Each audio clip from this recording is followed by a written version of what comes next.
നമുക്ക് കുറച്ച് അധികം സാധനം വാങ്ങാനുണ്ട്. ഉപ്പ നമ്മളൊന്ന് പുറത്തു പോപ്പ, ഷോപ്പിങ്ങെല്ലാം കഴിഞ്ഞിട്ടേ വരുള്ളൂ. ഉപ്പാക്കൊന്നും വേണേനാ? എനിക്കൊന്നും വേണ്ട മോനെ, നിങ്ങൾ പോയിട്ടോ. ഉപ്പാക്കൊരു മുണ്ടും ഷർട്ടും മേടിക്കാം. ഉപ്പാൻ്റെ ഡ്രസ്സെല്ലാം പഴയതായി. വേണ്ട മോളെ, ഇത് പഴയതാണെങ്കിൽ കുറച്ചാലും കൂടി ഇടാം. ശരി ഉപ്പ, എന്നാൽ നമ്മൾ പോയിട്ട് വരാം. വായിക്കാൻ ബുക്ക് വേണമെന്ന് പറയുന്നുണ്ടായിരുന്നല്ലോ ഉപ്പ. വേറെ എന്തെങ്കിലും വേണോ? തിന്നാനോ കുടിക്കാനോ എന്തെങ്കിലും? ഞാൻ മേടിച്ചിട്ട് വരായിരുന്നു. നീ ഇത്ര ചോദിച്ചല്ലേ, എന്നാൽ ഞാൻ എനിക്കൊരു ലിസ്റ്റ് തരാം. ഒന്നും വേണ്ട വേണ്ടെന്ന് പറഞ്ഞിട്ട് ഇത്ര വലിയ ലിസ്റ്റ് തന്നെയല്ലേ നിങ്ങൾ ഉപ്പ? അതിലൊന്ന് എഴുതി നോക്കിയാൽ ലിസ്റ്റിംഗ് നോക്കട്ടെ. നീ എന്തിനാ ഇങ്ങനെ മൂഡ് ഓഫ് ആക്കുന്നത്? ഇപ്പൊ നമുക്ക് പോവാം, അങ്ങ് നോക്കാം.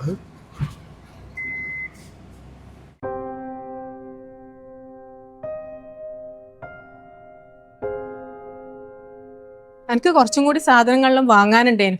കൊറേ സാധനം കണ്ട നിങ്ങൾ ഉപ്പ ഇങ്ങനെ നോക്കുക. അതാ. അയ്യോ, ഉപ്പാന്റെ കാര്യം പറഞ്ഞാലേ ഓർമ്മയുള്ളൂ. ഉപ്പാന്റെ സാധനം നമ്മൾ മേടിച്ചില്ലല്ലോ. ലിസ്റ്റ് നിങ്ങളെ ഈശയിലല്ലേ ഉള്ളേ? ഉപ്പാന്റെ സാധനം നമുക്ക് ഈ മാളം തന്നെ മേടിക്കാം. നമുക്ക് ഈടുന്ന് വാങ്ങണം. ഇവിടെ ഭയങ്കര വിലയല്ലേ. പുറത്തുനിന്ന് ഇടുന്നെങ്കിൽ വാങ്ങിയാൽ പോരെ. ഉപ്പ എപ്പെങ്കിലും പറയുന്നല്ലേ, എന്തല്ലോ എഴുതി നോക്കട്ടെ.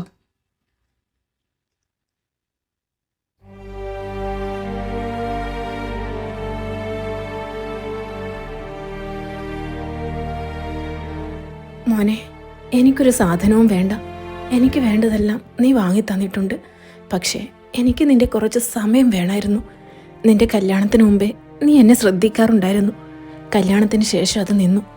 നമ്മളെല്ലാവരും ഒന്നിച്ചിരുന്ന് ഭക്ഷണം കഴിക്കാറുണ്ടായിരുന്നു, വർത്തമാനം പറയാറുണ്ടായിരുന്നു.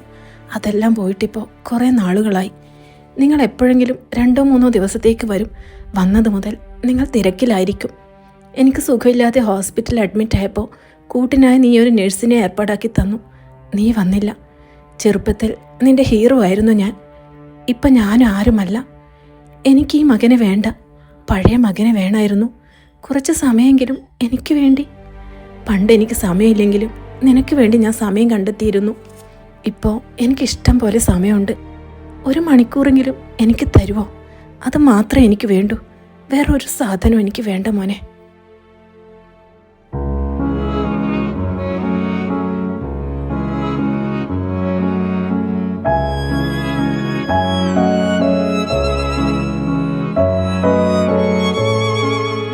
രക്ഷിതാക്കൾ എപ്പോഴും മക്കളെയാ ശ്രദ്ധിക്കേണ്ടതെന്ന് ഞാൻ കരുതി. രക്ഷിതാക്കളോട് മക്കൾക്കുള്ള കടമ, ഉത്തരവാദിത്വം അതെല്ലാം ഞാൻ മറന്നുപോയി. ഇപ്പോൾ ഒന്നും സാരമില്ല മോനെ. ഉപ്പ എന്നെ ഇതുവരെ പൊന്നുപോലെ നോക്കി.